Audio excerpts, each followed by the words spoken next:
महाराष्ट्रात यामध्ये झालेली घटना कालची एअर इंडियाच्या विमान अपघाताची अतिशय दुर्दैवी आहे आणि सगळ्यात मोठी दुर्दैवी घटना घडली आहे। यामध्ये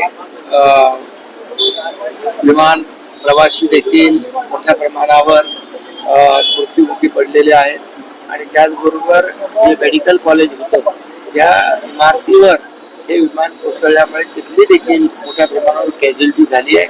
ही अतिशय दुर्दैवी आणि दुःखद वेदनादायी घटना आहे आणि स्वतः देशाचे प्रधानमंत्री नरेंद्र मोदीजी, गृहमंत्री अमित शहाजी आणि सर्वजण त्या ठिकाणी स्वतः पोहोचलेत, आढावा घेत आहेत आणि त्याचबरोबर माजी मुख्यमंत्री विजय रूपाणी यांचं देखील दुःखद निधन त्यामध्ये झाले आणि महाराष्ट्रातील देखील काही प्रवासी किंबहुना विमानामध्ये काम करणाऱ्या क्रू यांचा देखील दुर्दैवी मृत्यू झालेला आहे। महाराष्ट्राने हेल्प डेस्क सुरू केलेला आहे।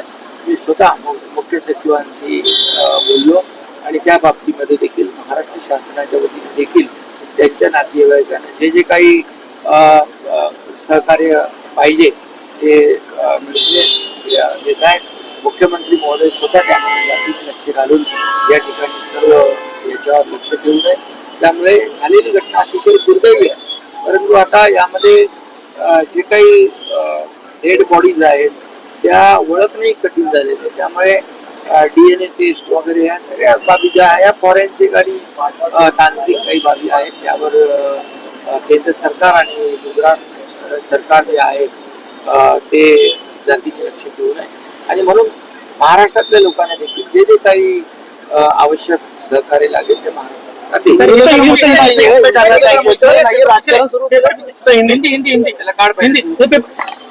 हिंदी सर हिंदी मध्ये काय करतो पेपर